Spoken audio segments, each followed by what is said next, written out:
Butchok, sa tingin mo, ilang taon na ako? Kung titingnan kita sa buhok, parang 18 ka lang. Wow. Pag nakatalikod naman, parang 16 ka lang. Sa kutis mo naman, parang 22 ka lang. Bali 56 years old lahat.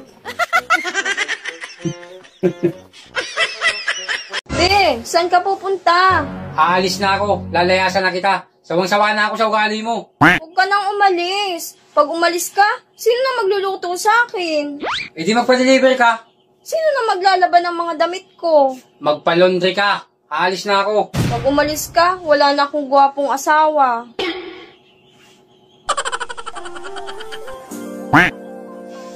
Parang tanga.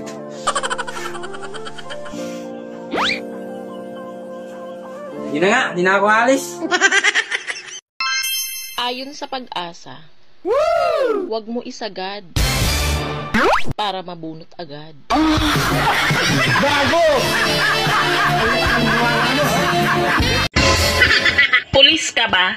Bakit? Ano pa hinihintay mo? Putukan mo na ako. Mahal, Oh, gusto akong ligawan engineer dyan, no? Sa may ginagawang flood control project. Ano, papayag ka ba, mahal? Diyan sa ginagawang project dyan? Oo, type na type daw niya ako eh. Ba, hindi pwede. Alam nung may asawa ka tapos magpapaligaw ka, ano ka ba naman? Hindi pwede. Mahal na isip ko lang kasi. Baka pagkakataon na natin ito para magkaroon ng maraming pera. Bakit naman? District engineer siya, mahal, ng DPWH. Ha? Taga Bulacan. District engineer ng DPWH? Oo, mahal. Ganun ba?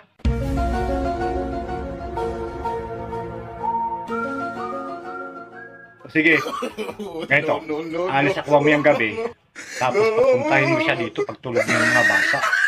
Mahal, medya-medya lang ha. Huwag mo ipasagad, at saka sa labas mo ipabuga para walang ebidensya ba?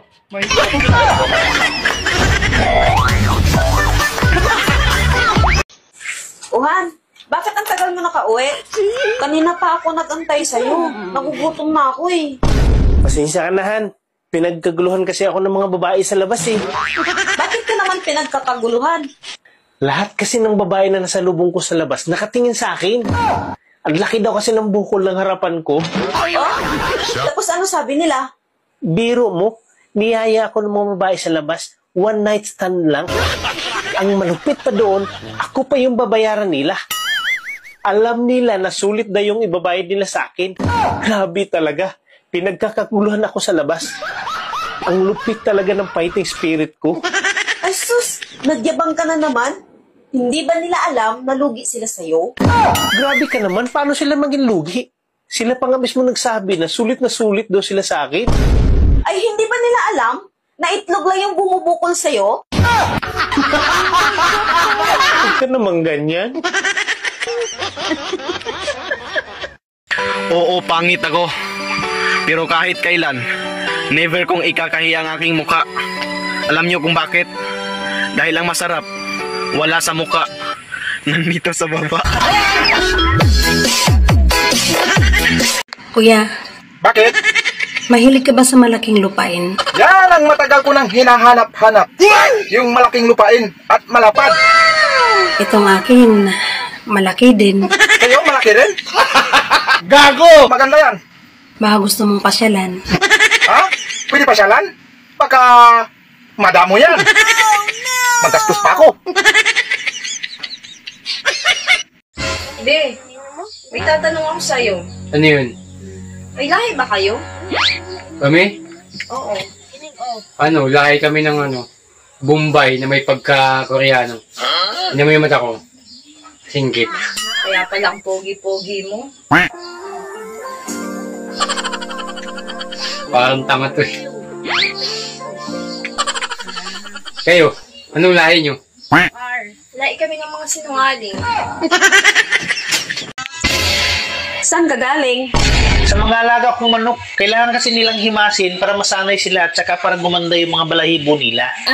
Ah, kaya pala. Bakit? Napansin ko kasi na medyo magulang balahibo ko sa baba. Yun pala ang dahilan kasi hindi mo hinihimas. Puro kakalukuhan. Kailangan ko kasi alagaan yung manok ko na yun kasi panari yun. Mas inuuna mo pa yung manok mo kaysa sa akin. Magkaiba naman kasi yung manok tsaka ikaw. Minsan mo na nga lang ako hinihimas eh. Samantalang yung manok mo araw-araw. Huwag ka na magtampo. Ganito kasi yan. Ipaliwanag Huwag ko ka na sa'yo. magpaliwanag. Bakit mas gusto mong himasin ang manok mo kaysa sa akin? Sagot! Huwag ka magalit. Yung manok kasi kapag inihimas mo, pabayaan ka lang tsaka hindi siya malikot. Hindi rin naman ako malikot ah. Anong hindi malikot? Kapag hinihimas ka, pumapatong ka kaagad tapos naglilikot ka agad yung puwit mo.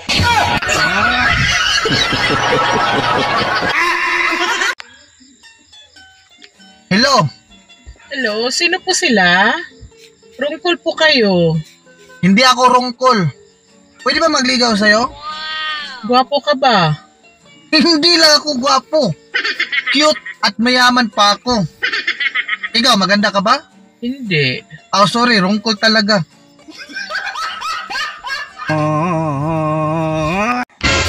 Sige, pabili. Ano po yun? Modest. Modest, wait lang ha. Ito po, Magkano? 200 po. Parang mahal. Ay, may promo po kami ngayon. Libre na po ng labor. Labor? Ano Ako, labor? ako na rin maghugas. Ako na magkakabit. Ha?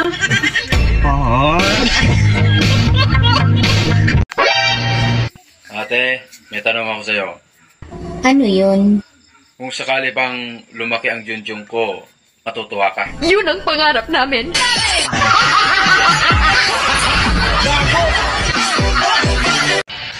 Hindi ako madamot na tao. Kung gusto mo, sa'yo na lahat ang mga problema ko. May sabihin nga pala ako sa'yo. Ano yun? Good news at saka bad news. Ano nga? Sabihin mo na. Makikipag-walay na ako sa'yo. Ganun ba? Eh, ano naman yung bad news? Anak ka ng O bakit tulala ka? Ano na namang iniisip mo? Iniisip ko yung pera ko, Ben. Bakit? Nasaan ba yung pera mo? Nasa isip ko. Mahal, kung magkakabalikan ba kami ng ex ko, okay lang? Okay lang.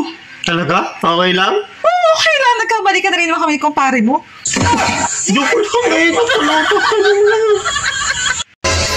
Sagad na ako sa puyat. Ibang sagad naman sana, oy. John? Po? Ginamit mo ba yung face care ko? Alin dun? Yung maliit ba na buti doon na kulay blue? Yung shampoo? Ay, ginoo ko. Hindi shampoo yun. Ano akala mo sa ulo mo, John? Bilat? Tumasakit ang ulo ko sa'yo, John. Kung hindi mo ako sinisiraan, bakit ang tawag sa akin ng mga tao sa labas, babairong supot? Ikaw daw nagkalat ng ganyang salita, so sinisiraan mo ako. Naninira na pala ngayon? Pag nagsasabi ka na totoo? Dapat kasi, hindi mo na sinabi mga ganyang bagay sa kanila. Dapat magtulungan tayong dalawa. Ganun ba yun? Oo naman. Mag-asawa tayo eh. Dapat magtulungan naman talaga. Bakit nung nag-hotel kayo ng babae mo, hindi ka nagpatulong sa akin? Sinasabi mo ba sa kumpare mo kapag pumupunta ka sa babae mo? At kung ano-ano ang ginagawa nyo? Sinasabi mo ba sa kanya? Oo. Sinasabi ko sa kanya, lahat ng sikreto ko, alam niya. Pinatagilid mo yung babae, ano? Oo. Pati sa CR, inaano mo, ano? Oo. Tapos pinataas mo pa yung isang paa. Teka. Bakit mo alam lahat? Pumunta ka ba ron? Yun din ginagawa ni kumpare mo sa akin eh, pag umaalis ka.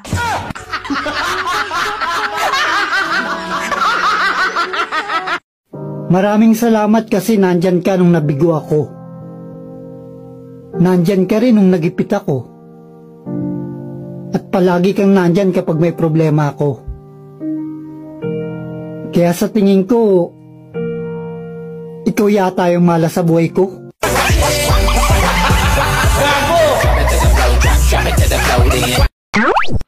Hindi lahat ng tumatayo may paa. Bakit yung ano? Ano? Subukan mo lang magsalita ng di maganda.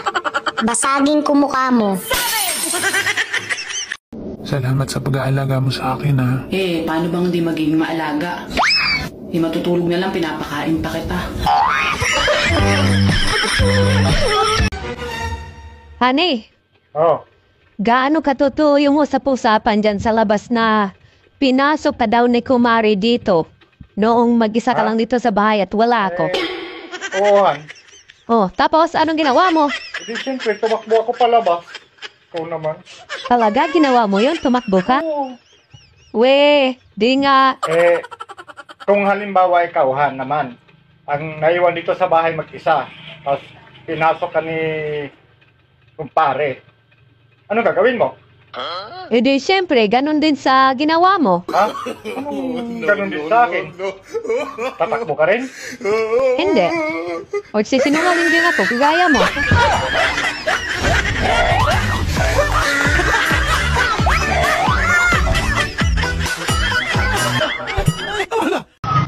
Alam mo, mahal, naisip ko lang. Kesa naman kumuha ako ng babaeng bayaran, sa'yo ko na lang ibibigay yung pera ko. Diba? Mahal, halika, doon tayo sa kwarto. Napakahayop mo talaga. Ano ang kala mo sa akin?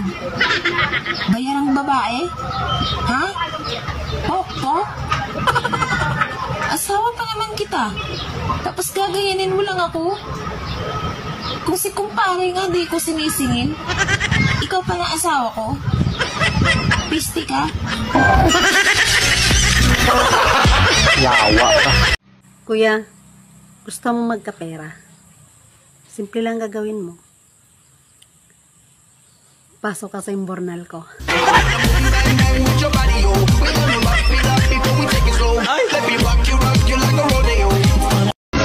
Maalis na ako. Saan ka? Dalawa saglit palengke. Pupunta ka ng palengke, ganyan suot mo, pagkaikli-ikli. Labas na ang pante mo, pagkadami-daming tao doon. Ayusin mo nga yan. Okay.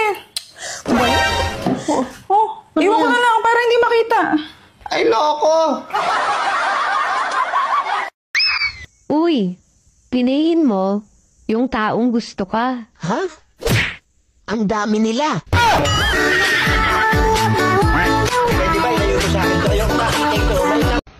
Yung alam mo na ngang mabaho, pero bakit di mo maiwasang amuyin? Huy, pwede manligaw? Pwede naman, basta wag sa akin.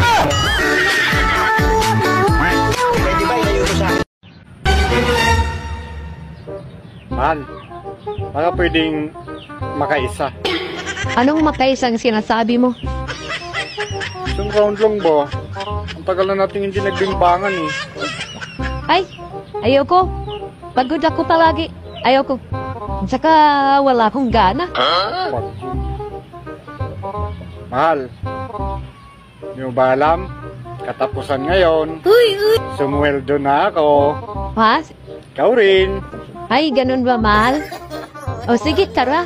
Yung sinasabi mo isang round. Gawin na natin 10. Alang kaya ko na yun.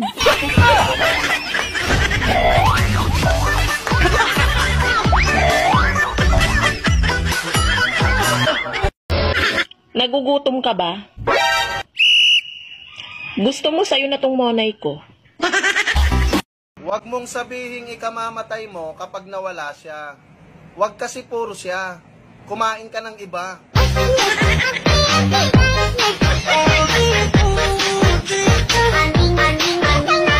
Bakit ganun? Yung kumain ako ng mani, amoy bagong.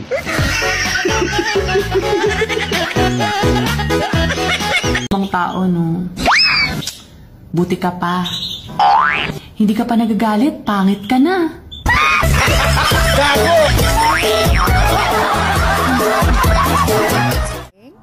Pwede bang magpalit tayo ng posisyon mamayang gabi?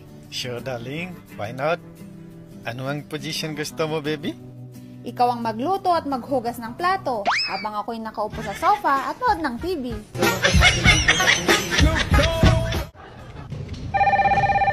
Line 2, hello? Hello, Mang Ernie. Pwede po magtanong? Ano yung katanungan? Sino po ba yung unang-unang arkitekto? Ang pinakaunang arkitekto ay si Eva. Bakit po? Dahil siya ang unang nagpatayo. Ganun po ba?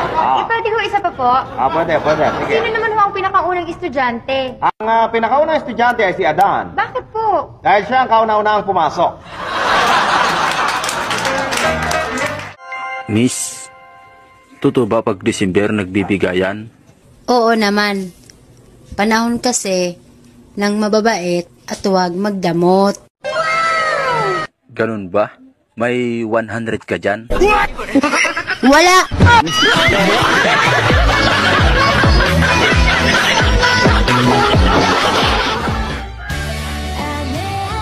Kung si Jack ng Titanic namatay dahil sa lamig, sana ganon din sa relasyon.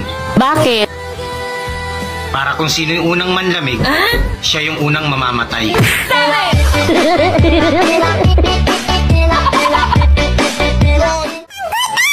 Ang gusto ko sa isang babae, yung maganda, mahaba ang buhok, yung mabait, mapagmahal, makadiyos.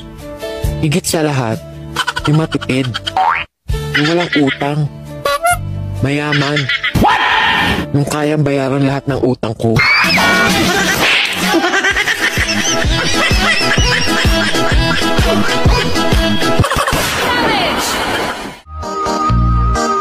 Kung ako ang jowa mo, O bakit? dadalhin kita sa mamahaling lugar. Alam mo kung saan? Sa tindahan ng bigasan.